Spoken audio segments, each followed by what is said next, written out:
গ্রামের নাম পলাশডাঙ্গা। সময়টা 1994। পলাশডাঙ্গা হচ্ছে শহর থেকে বহু দূরের একটি নিভৃত অজেয় পাড়াগাঁও। আধুনিকতার প্রভাব তো দূরের কথা, গ্রামে বিদ্যুতের আবির্ভাবই ঘটেনি এখনো।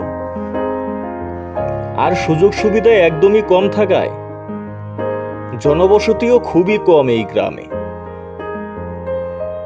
যে গুটি কয়েক পরিবার এই পলাশডাঙ্গায় বসবাস করে, তাদের বাড়িগুলো সারা গ্রাম জুড়ে ছড়ানো ছিটানো।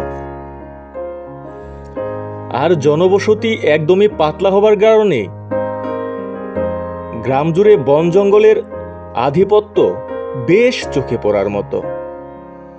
অবশ্য শুধু পলাশডাঙ্গা নয়, এই দিকের আশেপাশের সব গ্রামেরই একই রকম অবস্থা। রেল স্টেশন থেকে একটি মাত্র কাঁচা রাস্তা পলাশডাঙ্গার ভিতর দিয়ে একে বেঁকে পেতনির তলার মাঠ পার হয়ে দূরের গ্রামে গিয়ে মিশেছে। সেই রাস্তা ধরেই হেঁটে চলেছে রাজেন্দ্র। এতক্ষণ সে ট্রেনে থাকাকালীন থেমে থেমে বৃষ্টি হলেও এখন আপাতত বৃষ্টি নেই।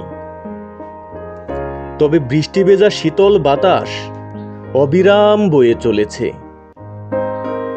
আর আকাশের গুরুগম্ভীর ভাব দেখে সহজে বোঝা যাচ্ছে বৃষ্টি নামবে আবার যে কোনো মুহূর্তেই।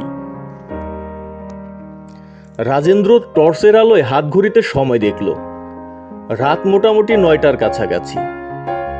কিন্তু এই দুর্যোগপূর্ণ আবহাওয়া আর এই অজেয় পাড়াগাঁয়ের শুনশান রাস্তার গভীর নিস্তব্ধতায় মনে হচ্ছে রাত্রি বুঝি মধ্যভাগে। এমন জনমানবহীন রাস্তায় রাতের বেলায় একাকী হেঁটে চলাটা রাজেন্দ্রর জন্য একদমই নতুন অভিজ্ঞতা, সেই সাথে ভীষণই অস্বস্তিকর। রাজেন্দ্র শহরের একটি কারখানায় সুপারভাইজার। পলাশডাঙ্গায় যাচ্ছে তার নিকটতম এক মৃত্যু পথযাত্রী আত্মীয়কে দেখতে। যদিও তার সন্ধ্যার দিকে পৌঁছানোর কথা ছিল, কিন্তু ছুটি নিয়ে বের হতে বেশ দেরি হয়ে যায়। তার উপর আবার কি একটা যান্ত্রিক ত্রুটির কারণে ট্রেনটাও ছাড়ে অনেকটা বিলম্বে।